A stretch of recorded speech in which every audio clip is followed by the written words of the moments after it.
Hello students, आपके board exams की preparation के लिए आज हम लोग बोर्ड एग्जाम 2024 का जो यूनिट नंबर 1 में से क्वेश्चन पूछे गए थे रिलेशन एंड फंक्शन, जिसमें टॉपिक थे रिलेशन फंक्शन और इनवर्स ट्रिग्नोमेट्रिक फंक्शन, उसको क्वेश्चन पेपर की फॉर्मेट में यहाँ पे लेके आए। इससे पहले भी हम लोग स्पेसिमेन पेपर 2025 इसकी यूनिट नंबर 1 ऑलरेडी इसकी वीडियो रिलीज कर चुके हैं। हम लोगों का पर्पस सिंपल ये है कि आप सेल्फ इवैल्यूएट करिए। किस तरह से? हम लोगों की एडवाइस है कि आप लोग सपोज यूनिट नंबर 1 इसका रिवीजन कर चुके हैं, अब आप इसे सेल्फ इवैल्यूएट करिए कि आपने जो टारगेट स्कोर किया है उसको टारगेट कर पा रहे हैं नहीं कर पा रहे। और इवैल्यूएशन कैसे होगा? आप कोई भी एक पेपर लगाइए, स्पेसिमेन पेपर 2025 जो ऑलरेडी रिलीज कर चुके हैं वो लगा लीजिए, बोर्ड एग्जाम पेपर 2024 जो आज हम लोग रिलीज कर रहे हैं, यूनिट वाइज रिलीज कर रहे हैं। देखिए, आपको प्रीवियस ईयर पेपर्स मिल तो जाएंगे पर कहीं पे भी यूनिट वाइज नहीं मिलेंगे, तो 2024 लगाइए। आगे हम लोग जो रिलीज करेंगे 2023 और भी वो लगाइए। तो हमें करना क्या है, आप कोई एक पेपर सॉल्व करिए और उसके बाद इवैल्यूएट करिए कि जो आपने टारगेट किया है स्कोर को, उसको आप टारगेट कर पा रहे हैं नहीं कर पा रहे हैं। और ये सब काम आप सेल्फ इवैल्यूएशन से ही कर पाएंगे। आप देखिए, अगर चीज़ें ओके हैं फिर ठीक है, अदरवाइज देखिए कमी कहाँ पे, आपके फॉर्मूले प्रॉपरली लर्न नहीं है, कॉन्सेप्ट में थोड़ी सी कमी है, थोड़ी सी प्रैक्टिस में कमी है। किस चीज़ में कमी है? जिस चीज़ में कमी है उसको आप फटाफट दूर कर लीजिए। फॉर्मूले तो देखिए आपको लर्न होने ही चाहिए और वहीं पर चीज़ें इग्नोर कर देते हैं मोस्टली स्टूडेंट। और उसके बाद जब आप को लगता है कि आपने जो चीज़ें, जो कमियां आपके इस पेपर में रह गई थी वो दूर कर ली, उसके बाद दोबारा एक पेपर लगाइए और दोबारा पेपर सॉल्व करिए और सॉल्व करने के बाद फिर से सेल्फ इवैल्यूएट करिए। तो बहुत ज़्यादा टाइम नहीं लगेगा। यहाँ पे ये 10 मार्क्स का आपका इसमें वेटेज है और हम ये मान के चल रहे हैं कि इसको सॉल्व करने के लिए मैक्सिमम आपको 20 मिनट्स चाहिए। ओके, 20 मिनट्स आपको मैक्सिमम लगने। तो 20 मिनट्स में आप अपने आप को इवैल्यूएट कर लेंगे और जो कमियां आप लोगों की रह गई हैं उसको आप इवैल्यूएट करके उसको दूर करिए। तो उसमें आपको 1 घंटा लग रहा है, 2 घंटे लग रहे हैं, कितना लग रहा है वो आप देख लीजिए। तो इसकी पीडीएफ भी हम लोग डिस्क्रिप्शन बॉक्स में आपको दे देंगे। तो चलिए सॉल्व करते हैं। ये ग्राफ रह गया था, ये ग्राफ कुछ इस तरह का था। हमें ये बताना था कि ये जो ग्राफ है उसको देखते हुए कि ये कौन सा ग्राफ फंक्शन ऑफ एक्स है। तो इसको हम विजुलाइज करके भी बता सकते हैं कि ये फंक्शन ऑफ एक्स है या नहीं है, कैसे वो बताएंगे। तो चलिए स्टार्ट करते हैं। क्वेश्चन नंबर फर्स्ट है, 4 पार्ट है, मींस 4 मार्क्स का वेटेज था unit number 1 relation and function का। तो चलिए सॉल्व करते हैं। क्वेश्चन नंबर फर्स्ट कहता है let L be a set of all straight line in plane. आपके पास एक प्लेन है, इसमें जितनी भी स्ट्रेट लाइन है ये इन सभी का जो सेट है वो एल है। और आर जो रिलेशन है वो रिलेशन क्या है? The relation R on L defined as perpendicular to. Means अगर इसमें कोई दो हैं हमारे पास ए और बी या ए और बी और सी, वो क्या है? ए परपेंडिकुलर टू बी है। इस तरह से जो भी स्ट्रेट लाइन आपस में कनेक्टेड है वो रिलेशन आर का एलिमेंट है। तो क्या कहता है, हमें बताना है कि ये जो रिलेशन है वो किस तरह की होगी, सिमेट्री होगी, ट्रांजिटिव होगी और इक्विवेलेंस। इक्विवेलेंस में रिफ्लेक्सिव भी आ जाएगा। तो 3 ही है, रिफ्लेक्सिव, सिमेट्रिक और ट्रांजिटिव। तो रिफ्लेक्सिव देखते हैं। तो रिफ्लेक्सिव आपको पता है for all A belongs to L, A belongs to R होना चाहिए। तो ए बिलोंग्स टू आर ये होना चाहिए। तो क्या ये लाइन इसके परपेंडिकुलर है? अगर परपेंडिकुलर होगी तभी तो रिलेशन को सेटिस्फाई करेगी। No means no, not reflexive. ये तो क्लियर हो गया। देखिए, अब यहाँ पे हम इसे डिटेल में भी करा सकते थे, पर यहाँ पे आपको ऑब्जेक्टिव टाइप करना है और इससे भी कम समय में आपको वहाँ पे करना है। हम तो फिर भी समझा रहे, अदरवाइज तो हम लोग सिर्फ यहाँ पे ये फिगर ये बनाते, एक बार सोचते मन में और उसके बाद डायरेक्ट कर देते। तो रिफ्लेक्सिव तो नहीं है, तो रिफ्लेक्सिव नहीं है मींस इक्विवेलेंस वाला तो आपका नहीं होगा। अब सिमेट्री, ट्रांजिटिव, तो सिमेट्रिक देख लेते। तो अगर A B belongs to R means अगर आपके पास ए परपेंडिकुलर है बी के, तो क्या बी परपेंडिकुलर होगा? क्या ये होगा? क्या बी परपेंडिकुलर होगा ए के? यस होगा। अगर ए परपेंडिकुलर है बी के तो बी परपेंडिकुलर होगा, मींस सिमेट्रिक तो ये है, मींस सिमेट्रिक तो ये है। उसके बाद तो सिमेट्रिक है मींस सी और ए में से कोई एक हो सकता है। आप ट्रांजिटिव देख लेते हैं। तो ट्रांजिटिव के लिए A B and B C belongs to R means A perpendicular है बी के, बी परपेंडिकुलर है सी के। अगर क्या ए सी बिलोंग कर रहा है आर को? इसे चेक करिए, देखिए अगर आपके पास ये ए है, ये बी है और ए परपेंडिकुलर है बी के, इसी तरह तो लिया है क्योंकि आर को बिलोंग कर रहा है, और बी सी के परपेंडिकुलर है, तो क्या ये ए और सी परपेंडिकुलर है? No, means A C does not belongs to R, means not transitive, not transitive. तो इसका मतलब क्या हुआ कि सिमेट्री मींस आंसर जो है इसको लिखना कैसे, आंसर फर्स्ट पार्ट का है हमारे पास सी और उसको लिखना है सिमेट्रिक। ओके, इसी तरह से सेकंड है, let A be a non empty set, identity relation on A is reflexive. अब ये तो सब देखिए आप लोगों को पता होना चाहिए और एडवाइस करेंगे कि अब आप डायरेक्ट इसका आंसर लिखिए, पर फिर भी क्या होता है, अगर आपके पास ए सेट है 1 2 3, आइडेंटिटी रिलेशन क्या होती है, आइडेंटिटी रिलेशन हमारे पास आती है 1 1 2 2 और 3 3, ये बहुत डिटेल में करा चुके हैं आपको। आइडेंटिटी रिलेशन हमेशा इक्विवेलेंस रिलेशन होती है, मींस रिफ्लेक्सिव भी होती है, सिमेट्रिक भी होती है और ट्रांजिटिव भी होती है। तो identity relation on A is reflexive, तो ये तो इक्विवेलेंस ही होती है, रिफ्लेक्सिव तो होगी, मींस ये तो ट्रू है आपका।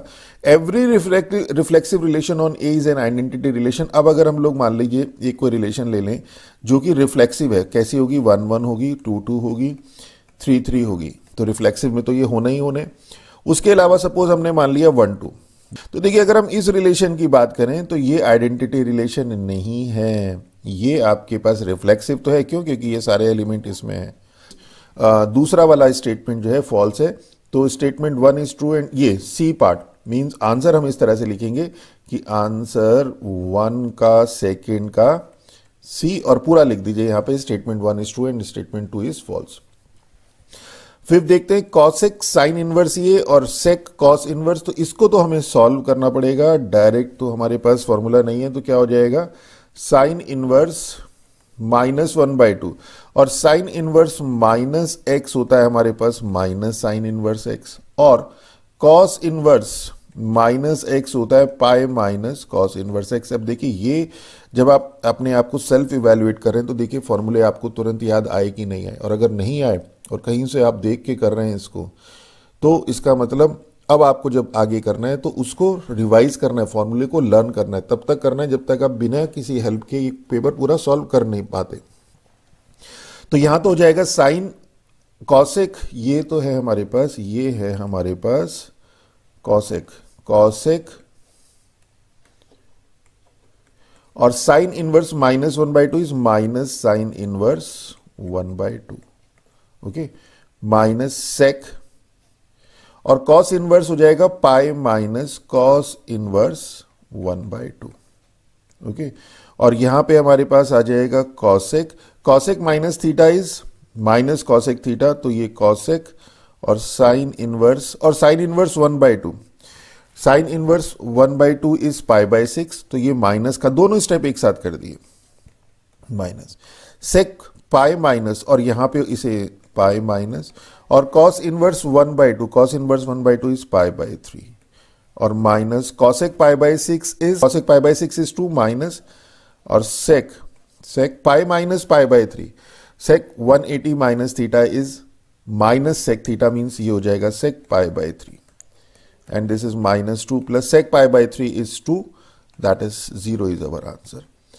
तो यहां पे आ गया B, तो इसका हम लोगों को लिखना है आंसर फर्स्ट का 5th और B is the right answer, और आंसर है हमारे पास, आंसर है 0, ओके। नेक्स्ट है इसका 4th मीन्स 8th पार्ट है कि जिसमें which one of the following graph is a function of x, graph है हमारे पास, और ग्राफ हमारे पास कुछ इस तरह का था, देखिए ये वाला, तो इसे हम यहाँ पे ड्रॉ कर लेते हैं। और ग्राफ में तो बहुत सिंपल है, हमें अगर ये बताना है कि फंक्शन है या नहीं है तो हम वर्टिकल लाइन टेस्ट करते हैं, मींस वर्टिकल लाइन ड्रॉ करते हैं, और वर्टिकल लाइन अगर एक ही जगह पे कट कर रही है तो वो फंक्शन ऑफ x होगा। देखिए एक ही जगह पे, सिंगल जगह पे कट करनी चाहिए, एक ही जगह पे कट करनी चाहिए, तो फंक्शन ऑफ x होगा। और इसी तरह से तो मीन्स ये तो यस फंक्शन ऑफ x है। और जो दूसरा वाला ग्राफ था उसको देखिए, जो ये दिया हुआ है सेकंड वाला, वो कुछ इस तरह का दिया हुआ है, ये दिया है। तो अगर आप यहाँ पे लाइन ड्रॉ करेंगे, सपोज यहाँ करेंगे, तो कितनी जगह कट करा, 1 2 3, तो ये नो नॉट फंक्शन, ओके। और इसका रीजन क्या था कि हर एक फंक्शन के जो यहाँ पे डोमेन है उसके हर एलिमेंट की यहाँ पे इमेज होनी चाहिए और वो इमेज यूनिक होनी चाहिए। यूनिक का मतलब था कि यहाँ पे दो एलिमेंट की एक इमेज तो हो सकती है पर एक एलिमेंट की दो इमेज नहीं हो सकती।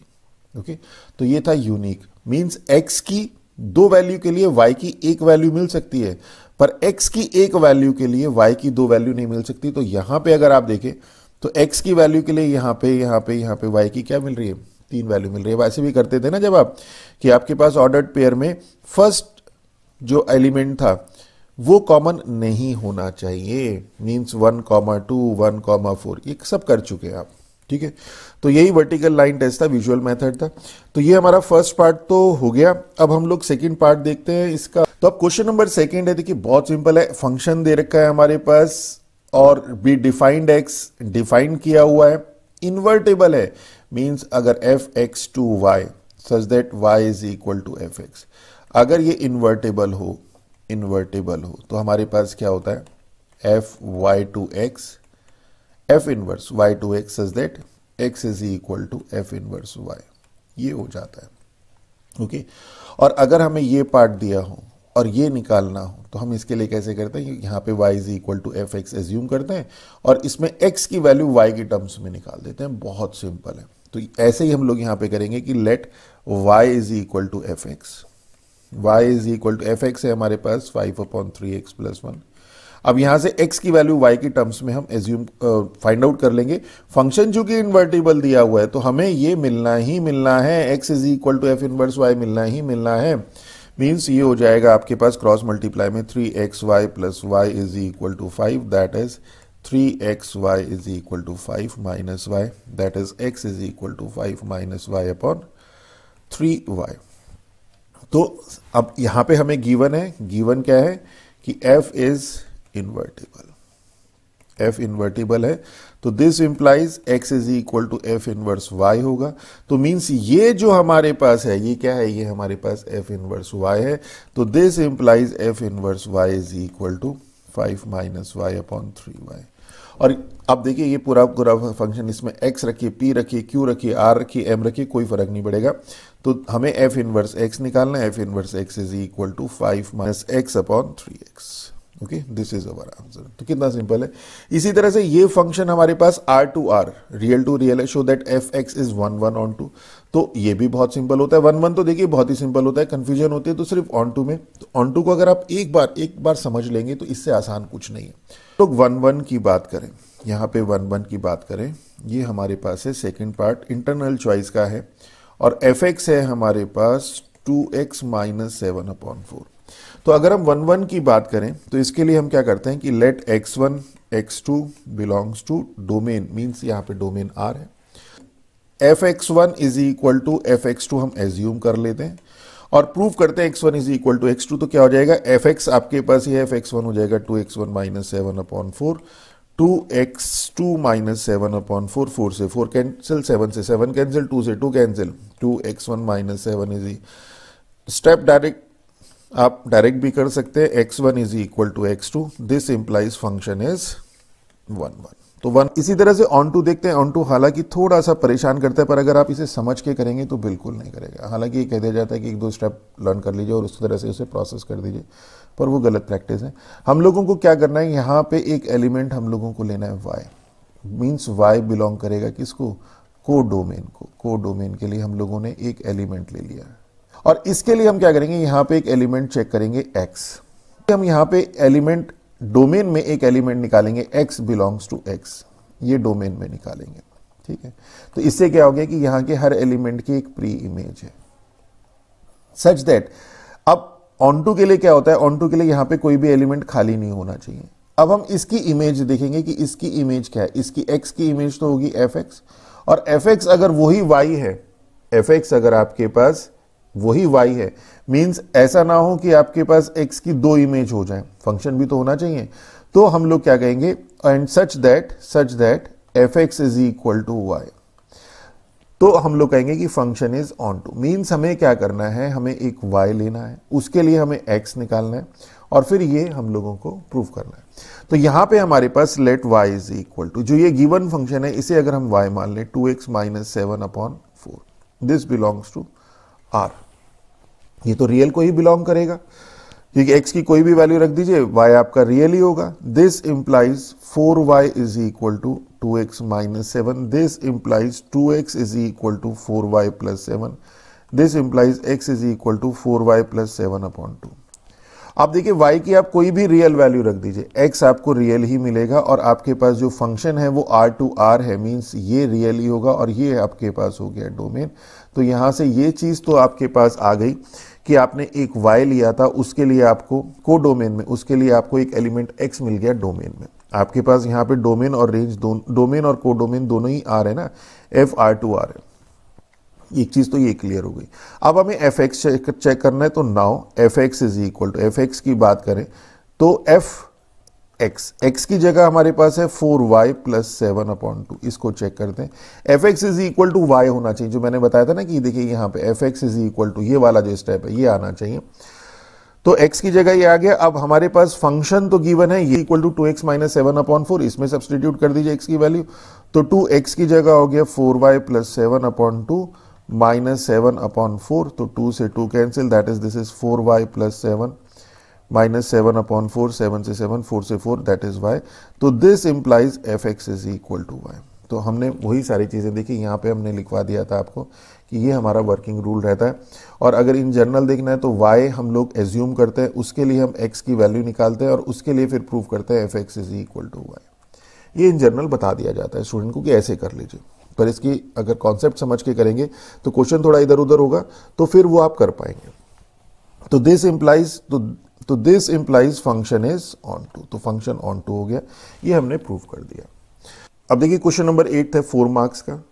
तो इसमें फर्स्ट है sine inverse x/2 plus cos inverse x is equal to π/6 solve करना है, मीन्स x की वैल्यू निकालनी। तो इसमें क्या कर सकते हैं आप, देखिए कुछ क्वेश्चंस तो ऐसे हैं जिसमें आपको प्रैक्टिस ही करनी पड़ेगी। आप कहें कि सर हम लोग कोई वर्किंग रूल बता दें, तो वर्किंग रूल तो है नहीं। ट्रिग्नोमेट्री भी जब आपने जूनियर क्लासेस में सॉल्व करी थी तो थोड़ा सा परेशानी यही होती थी। तो यहाँ पे sign inverse x plus cos inverse x हमारे पास होता है π/2, वो हम अप्लाई कर देंगे तो पूरी टर्म साइन में आ जाएगी, मीन्स कॉस इनवर्स को हम साइन में कन्वर्ट कर देंगे, π/2 minus sine inverse x is equal to π/6। और जो अप्लाई करें आप वो आप यहाँ पे लिख दीजिए। दिस इंप्लाइज क्या हो जाएगा, sine inverse x/2 minus sine inverse x is equal to π/6 minus π/2, π/6 minus π/2 is 6 pi minus 3, 2 π/6 with negative sign, तो minus π/3। तो इस माइनस के साइन को एडजस्ट कर देते हैं, sine inverse x minus sine inverse x/2 is equal to π/3। यहाँ पे हम क्या करते हैं, π/3 को we can write sine inverse √3/2। इससे यहाँ पे हो जाएगा साइन इनवर्स x और इस x/2 को हम इस साइड ले जाए तो sine inverse x/2 plus sine inverse √3/2। यहाँ पे हम लोग फॉर्मूला अप्लाई कर देंगे, sine inverse x plus sine inverse y is equal to sine inverse x √1 minus Y square plus y √1 minus x square. देखिए यही चीज़ हम लोग यहाँ पे भी अप्लाई कर सकते थे, पर यहाँ पे क्यों नहीं किया, क्योंकि देखिए जब हमारे पास इसको x और x/2 दो टर्म आएंगी तो ये x और ये x/2 मीन्स ये जो एल्जेब्रिक एक्सप्रेशन आपको मिलेगा इसको बाद में सॉल्व करना बड़ा मुश्किल हो जाएगा। तो हमने क्या किया, इस तरह से लिया कि एक तो हमारे पास x आ गया और एक कांस्टेंट टर्म आ गई, तो मीन्स ये जो पूरा एल्जेब्रिक एक्सप्रेशन है इसमें सिर्फ एक टर्म x/2 वाली आई और एक हमारे पास √3/2 वाली टर्म है। तो ये जो पूरा का पूरा एक्सप्रेशन है इसको सॉल्व करना आसान होगा। तो देखिए ये छोटी छोटी चीज़ें ही होती हैं जो आपको समझनी पड़ेंगी और ये प्रैक्टिस से ही पता चलेगा। तो this implies sine inverse x is equal to sine inverse x means x/2 √1 minus y square means 3/4 plus y means आपके पास √3/2 और √1 minus x square means x²/4। तो साइन इनवर्स से साइन इनवर्स आपका हट जाएगा, तो x is equal to x/2 और ये हो जाएगा आपके पास √1/4 मीन्स 1/2 प्लस √3/2 और ये हो जाएगा under root of 4 minus x square upon under root of 4 तो ये आ जाएगा, ये x बाय 4 इधर चला गया, x minus x by 4 is 3x by 4 is equal to root 3 by 4 under root of 4 minus x square, 4 से 4 कैंसिल, और ये आ जाएगा root 3x is equal to under root of 4 minus x square, that is this is 3x square is equal to 4 minus x square, that is 4x square is equal to 4, that is x square is equal to 1, that is x is equal to plus minus 1। तो देखिए calculation बहुत ज़्यादा involve है, थोड़ा ध्यान से करेगा patiently. इसी तरह से सेकंड वाला पार्ट जो है, सेकंड वाला पार्ट तो जब हम लोगों ने एक्सरसाइज कराई थी तो बताया भी था कि इजी है, इसी तरह से tan इनवर्स वाला भी था, इस तरह के और भी क्वेश्चन थे। और इसमें आप समझ गए होंगे कि sine inverse x plus sine inverse y, sine inverse z को हम इधर ले जाएंगे pi minus sine inverse z, okay. और इसके बाद यहां पे हम लोग sine inverse x plus sine inverse y का फॉर्मूला अप्लाई कर देंगे, तो ये हो जाएगा sine inverse x under root of 1 minus Y square plus y under root of 1 minus x square, ये z है, is equal to pi minus sine inverse z। ये क्यों किया? क्योंकि आप देखिए जब आप जो टर्म आपको प्रूफ करनी है वो कुछ एक्स स्क्वायर और वाई स्क्वायर की टर्म्स आ रही हैं, ओके। बहुत ज़्यादा देखिए बताने के लिए नहीं है कि हम ये स्टेप क्यों कर रहे हैं, तो ये सब चीज़ें जैसे मैंने बताया कि प्रैक्टिस के ऊपर ही डिपेंड करेगी। तो ये हो जाएगा हमारे पास x under root of 1 minus Y square plus y under root of 1 minus x square is equal to sine of, ये लेफ्ट साइड राइट साइड में ले जाएंगे, sine of pi minus sine inverse z, और sine pi minus theta second quadrant में, second quadrant में sine positive, pi होने से sine ही रहेगा, तो sine of sine inverse z, that is this is z। तो ये आ गया हमारे पास x under root of 1 minus Y square plus y under root of 1 minus x square. अब देखिए, अब चाहे तो हम लोग यहाँ पे बोथ साइड स्क्वायर कर सकते हैं, और या फिर हम लोग क्या कर सकते हैं y। अब ये स्टेप थोड़ा परेशान करता है कि हम उधर ले जाके क्यों हमने इसका स्क्वायर किया, z minus y under root of 1 minus x square, क्यों? क्योंकि हमें 2yz जो एक्सप्रेशन प्रूफ करना है उसमें 2yz चाहिए। तो जब हम इधर की तरफ अगर स्क्वायर करते हैं तो 2xy वाला एक्सप्रेशन मिलता है, इधर ले जाके स्क्वायर करेंगे तो ये बस इतना सा ही आपको इसमें बताना था, बाकी तो अब सिंपल कैलकुलेशन है, स्क्वायरिंग बोथ साइड कर दीजिए तो हो जाएगा। ये तो टर्म आपकी x है, ये टर्म x है, तो x square 1 minus Y square is equal to, इसका भी स्क्वायर कर दिया तो ये हो जाएगा first term z square plus y square, direct कर रहे हैं, देखिए आप डायरेक्ट मत करिएगा चाहे तो, और minus 2yz under root of 1 minus x square, square करके डायरेक्ट ओपन भी कर दिया, तो ये हो गया x square minus x square y square minus z square minus Y square plus x square y square plus 2yz under root of 1 minus x square is equal to 0। सबको left side में ले गए, इससे तो ये cancel हो गया, और ये हो गया एक्स स्क्वायर रीअरेंज कर दिया y minus Y square minus z square plus 2yz under root of 1 minus x square is equal to 0। तो देखिए क्या यही प्रूफ करना था, हाँ, plus 2yz under root of 1 minus x square, यही हमें प्रूफ करना था। तो this is all about our this lecture. तो देखिए अब आप लोगों को खुद अपने आप को इवैल्यूएट करना है कि यहाँ पे कमी है, जहाँ पे कमी है। देखिए इवैल्यूएशन में तो आपको सिर्फ 15-20 मिनट, मैंने बताया 20 मिनट्स का आपको ये 20 मिनट्स में करना है, तो इवैल्यूएशन में तो 20 मिनट्स लगेंगे। उसके बाद उसको इम्प्रूव करने के लिए आप कितना टाइम लगाते हैं, कितना इम्प्रूवमेंट रिक्वायर्ड है, ये उसके ऊपर डिपेंड करेगा। तो this is all about our this lecture. अगर हमारा लेक्चर अच्छा लगे तो हमारे चैनल को सब्सक्राइब कीजिए, अपने फ्रेंड्स के साथ शेयर कीजिए। नेक्स्ट लेक्चर में इसी सीरीज़ के कंटिन्यूशन में आगे नेक्स्ट वीडियो लेके आएंगे। With that all, thank you.